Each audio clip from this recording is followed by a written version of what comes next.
5월 1일 주간 HLB 방송을 시작하겠습니다. 지난주에는 최근 1년간 HLB의 공매도 현황과 HLB가 최고점을 찍을 당시인 2019년 공매도 현황을 분석하였습니다. 오늘은 공매도 현황을 좀 더 디테일하게 들여다보고 HLB의 그룹주들을 HLB와 비교해서 분석해 보겠습니다. 또한 코스닥과 HLB를 교차 비교해서 증시 대비 HLB 주가의 추이도 살펴보겠습니다. 마지막으로 한 주간 있었던 HLB의 주요 이슈를 언론 기사를 통해서 정리해 보겠습니다. 우선 코스닥 150에서 제약바이오가 차지하는 비중을 보시겠습니다. 제약바이오는 15.1%로 적지 않은 비중을 차지하고 있다는 것을 알 수 있습니다. 다음은 코스닥 150 구성 종목 중에서 시가총액 상위 비중을 보시겠습니다. 셀트리온 헬스케어가 5.95% 비중을 차지하며 1위에 랭크되어 있으며 HLB는 2.76% 비중으로 4위에 랭크되어 있습니다. 그럼 본격적으로 HLB의 공매도 현황과 교차 비교 차트를 분석해 보겠습니다.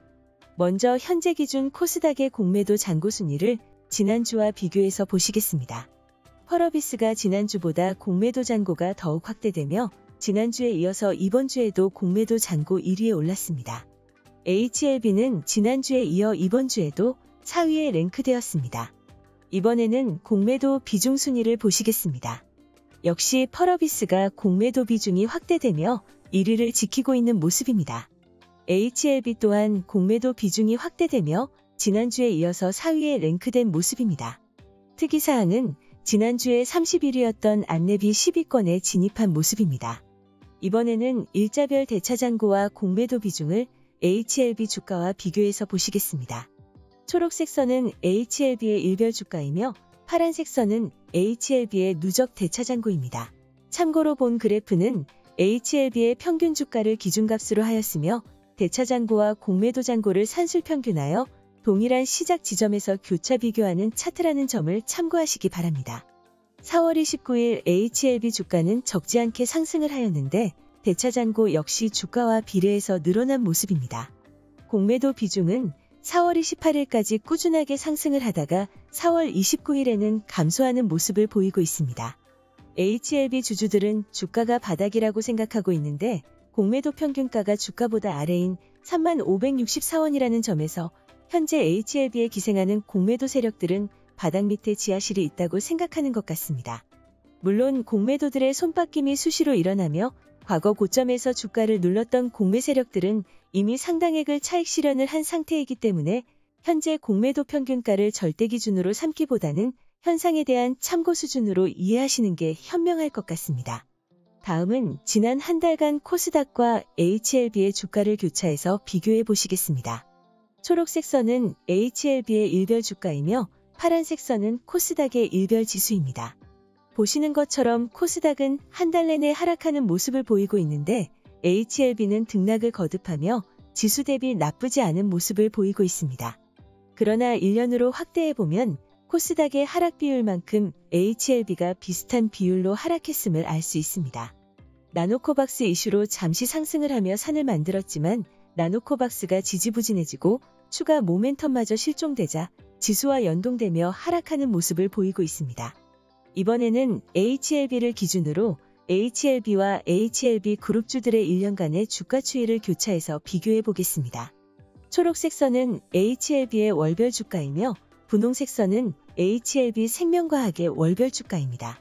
파란색은 HLB 글로벌의 월별 주가이며 노란색은 HLB 제약의 월별 주가입니다. 참고로 월별 주가의 추이를 볼 때는 현재가를 제외하고 월봉의 고점을 기준으로 한다는 점을 참고하시기 바랍니다. 앞서 설명했듯이 HLB의 평균 주가를 기준값으로 하였으며 다른 종목들을 산술평균하여 동일한 시작 지점에서 교차한 차트입니다. 지난 1년간 HLB와 HLB 생명과학은 소폭의 하락을 하였지만 HLB 제약과 HLB 글로벌은 하락의 폭이 크다는 것을 알 수 있습니다.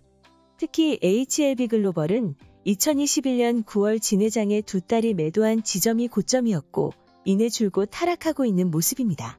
지금 보시는 화면은 진회장의 두 달이 고점에서 매각할 당시 언론사의 보도 내용입니다. 주가가 가장 높은 시기에 회사 사정에 밝은 최대 주주 가족들이 주식을 모두 처분했다며 논란의 여지가 있음을 밝히고 있습니다. 다음은 지난 한 주간 HLB의 주요 기사와 이슈를 말씀드리겠습니다. 4월 25일 머니투데이 기사 내용입니다.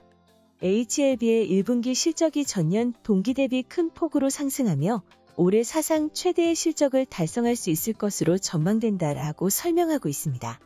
HLB는 별도 재무제표 기준 1분기 매출이 634억 3,800만 원으로 전년 동기 대비 1,052% 증가하였고 영업이익은 189억 원을 달성해서 흑자 전환되었다라고 밝히고 있습니다. 또한 1년 이내에 2건의 NDA 신청을 진행하겠다라는 회사의 입장 표명과 함께 지난 3월에 중국 항서제약으로부터 리보세라님 말기 위암 치료제에 대한 로열티를 수령하면서 리보세라님 매출이 본격화되고 있다는 것을 설명하고 있습니다. 이날은 국내 성장주들이 폭락한 날이었는데 다양한 언론을 통해 실적이 노출되며 주가를 방어했다고 할 수 있습니다. 다음은 4월 28일 한국경제 기사 내용입니다.